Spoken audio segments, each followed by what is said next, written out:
जय हिंद दोस्त, बहुत बड़ा लेटेस्ट न्यूज है।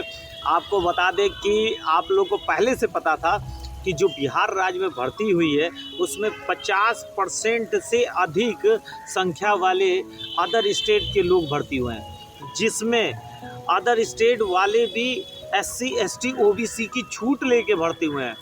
और जो बिहार राज्य को केवल मिलना चाहिए वो अदर स्टेट वाले लिए, और अदर स्टेट में उत्तर प्रदेश के नाम सबसे अधिक शामिल है कि उत्तर प्रदेश के अभ्यर्थी सबसे अधिक भर्ती हो गए हैं। और इसके अलावा कुछ ऐसे लोग थे जिसमें 40% लोग हैं, यानी जो 50 से ऊपर फीसदी गई है उसमें 40% लोग ऐसे हैं जो बिहार से जबरन निवास प्रमाण पत्र बनवाए थे, जिनका कोई भी ना तो ज़मीन जायदाद है, ना तो वहाँ का रहन सहन है, ना कुछ भी है। अब इसको देखते हुए बिहार सरकार ने इसके जांच का आदेश दे दिया है। अब हर हाल में कितनी पीढ़ी से वो वहाँ निवास कर रहे हैं, उनकी कितनी पीढ़ियाँ बीत चुकी हैं, इन सारी चीज़ की जांच होगी, बाकायदा जांच होगी। और जिनको SC ST OBC की छूट मिली थी वो भी अब बाहर होंगे। आप लोग से मैं बार बार कह रहा था कि जांच की प्रक्रिया एक रास्ते से स्टार्ट होती है और बाकी आगे तक चलती है। आज वही देखने को मिला है। बिहार राज्य में सबसे पहले एक विषय की जांच की बात की गई थी कि OMR सीट की एक विषय जो है उसकी जांच होगी, और उसमें अभी तक हुए बाहर लड़के जिनका डॉक्यूमेंट्स नहीं मिला, जिनका जो कि अपने स्थान पे किसी अनदर व्यक्ति को बैठा के पेपर दिलाए थे, वो सभी जो बाहर हुए थे उनके स्थान पे नए अभ्यर्थियों का चयन किया जाएगा जो कि मेरिट लिस्ट में कम रहे होंगे।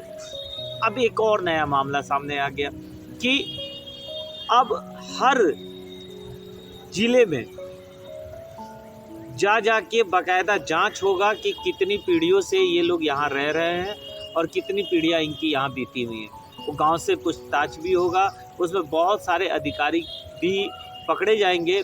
और इसमें सबसे अधिक अवैधता का जो काम किया है और बिहार की नागरिकता दिया है, राज्य की नागरिकता दिया है, वो सब पकड़े जाएंगे और सब नौकरी से बाहर होंगे। शिक्षा विभाग में सबसे अधिक धोखा देके भर्ती होने वाले वो अभ्यर्थी हैं जिन्होंने कहीं ना कहीं से छूट प्राप्त किया और अपने स्थान को तय किया। घूस के माध्यम से, अनदर चीज़ों के माध्यम से उन्होंने नागरिकता को प्राप्त किया। घूस के माध्यम से भर्ती हुए, अपने स्थान पे दूसरे लोगों को बैठाए। इससे भी नहीं पेट भरा तो भाषा आहारता को शून्य करवा दिया गया कि भाषा आहारता को शून्य किया जाए ताकि अवैध लड़के पास हो सके, क्योंकि इतने नकल के बाद भी भाषा आहारता में लोग पास नहीं हो पाए थे, जिसके कारण कि ये भर्ती प्रक्रिया कैंसिल के कगार पे पहुंच रही थी और ये लोग बाहर हो रहे थे। आज अगर सही भर्ती प्रक्रिया हुई होती तो ये भर्ती प्रक्रिया को कैंसिल के कगार पे नहीं पहुंचती और दोबारा पेपर की बात हम लोग नहीं उठाते। लेकिन इस भर्ती प्रक्रिया में भाषा आहारता को शून्य करके 2 घंटे विलम्ब से पेपर दिला के, उम्र में छूट न दे के, ये नए कारतूसों को जो किया गया, अब पूरा का पूरा भंडाफोड़ हो चुका है। एक तरफ भाषा के आधार पे जांच हो रहा है तो एक तरफ विषयवार चेक हो रहा है। अगर एक विषय में पकड़े जाने वाले लोग अधिक संख्या में होते हैं तो आप ये मान के चलिए कि अलग अलग विषयों की जांच जरूर होगी और हर विषय की जांच होगी और हर विषय में छटनी स्टार्ट हो जाएगी। जो अवैधता तरीके से बढ़ती है या जो टेट पास नहीं किए हैं वो भी बाहर होंगे।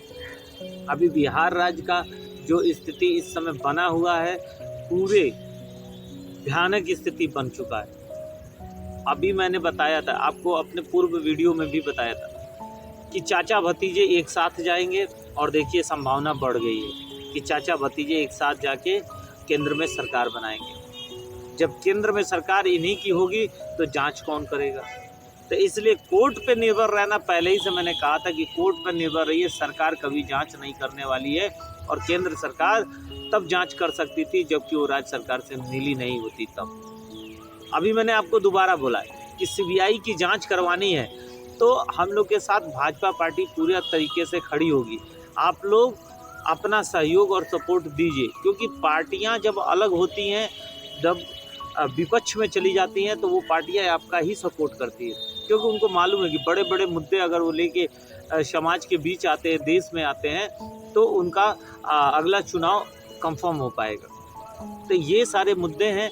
अभी बिहार राज्य में जांच होना तय है और सबसे मज़ा तब आएगा जो ये 50% से अधिक लोगों को SC ST OBC का छूट लिए हैं अदर स्टेट वाले, वो सब बाहर, और हमारे भाई जो 40% तक भी पाए हैं वो सब भर्ती हो गए होंगे। मैंने शुरुआत की वीडियो उठा के देख लीजिए, शुरुआत में ही कहा था कि 40% तक के भी बच्चे हमारे यहाँ के बिहार राज्य के लोग भर्ती होंगे तो होंगे।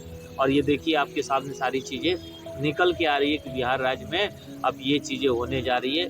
हर जिला में, हर ग्राम में जाके अधिकारी जांच करेंगे, शिक्षा विभाग के लोग जांच करेंगे कि जो निवास प्रमाण पत्र है वो किस आधार पे बनाया गया। पुलिस वेरिफिकेशन भी होगी, पुलिस वेरिफिकेशन द्वारा भी इसकी जांच होगी, जो कि शिक्षा विभाग के कुछ अधिकारी उस जिले के, उस गांव के थाना क्षेत्र में जाके थाना प्रभारी से मिलके अपने साथ जांच करवाने में एक अहम भूमिका अदा करेंगे, जहां से जो अवैध शिक्षक हैं, जो अलग स्टेट के शिक्षक हैं, उनको बाहर किया जाएगा।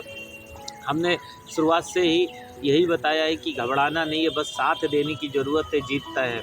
अभी भाषा आर्ता अभी फाइनल नहीं हुआ, भाषा आर्ता का अब फाइनल होगा कोर्ट के माध्यम से, और फिर ये भर्ती प्रक्रिया को रद्द किया जाएगा और पुनः पूरी भर्ती प्रक्रिया का पेपर होगा। और एक भाई ने कहा था कि सर हम लोग अब लग रहा है पीछे हट जाना चाहिए, हम लोग की जीत नहीं होगी। हमने कहा था कि मैं तब तक पीछे नहीं हट सकता जब तक कि पूरी तरीके से भर्ती प्रक्रिया कैंसिल नहीं हो जाता, या पूरी तरीके से ये नहीं हो जाता, कोर्ट के माध्यम से भी हो जाता कि भाई ठीक है इसका कोई जांच नहीं होगा, कुछ नहीं होगा, तब तक मैं पीछे नहीं हटूंगा। जब तक कि कोर्ट में मामला है तब तक मैं लड़ाई लड़ूंगा। और उस लड़ाई का नतीजा है कि एक एक पॉइंट आपको देखने को मिल रही है। शुरुआत से उठा के देखिए, जब आप लोग का सहयोग और सपोर्ट था तब मैंने शिक्षा विभाग से मांग किया था कि इसकी जाँच होनी चाहिए, तो शिक्षा विभाग ने अनेकों लमसम 4000 जो शिक्षक है उनको पकड़ा था। उसके बाद EOU आर्थिक अपराध इकाई द्वारा जांच करने पे पकड़ाया गया। उसके बाद मैंने कहा था कि तीसरे जो पेपर होने जा रहा है BPSC TRE 3.0 जो पेपर होने जा रहा है, इसमें सतर्कता की आवश्यकता है। और आप लोग ने दिखाया सतर्क होके कि भैया हमारी सतर्कता इतनी अधिक थी कि BPSC TRE 3.0 में जो धांधली करता है उनको पकड़ा गया। अवैध टीचरों को भी पकड़ा गया। अब जो मिली भगत हुई है, अब इसकी जांच सबसे इम्पोर्टेंट है कि मिली भगत हुई है, जो CCTV कैमरा था और इसमें 28 से 30 दिन तक का रिकॉर्डिंग होता है, उसको सेव करके रखना था।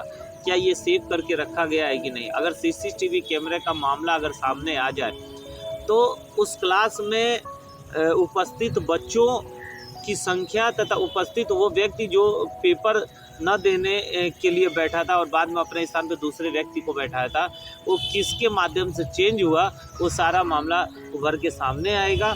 तो और बड़े बड़े जो मुद्दे हैं वो स्पष्ट हो पाएंगे। अभी आपने देखा दरभंगा में टीचर पकड़े गए, लगातार पकड़े जा रहे, जब से भर्ती हुई है उसके बाद से लगातार टीचर पकड़े जा रहे हैं। और हमें यही विश्वास है कि आप लोग अधिक से अधिक वीडियो शेयर करेंगे कि हम लोग की जो लड़ाई एक बड़े स्तर पे चल रही है उसकी जीत हो सके। जय हिंद, जय भारत।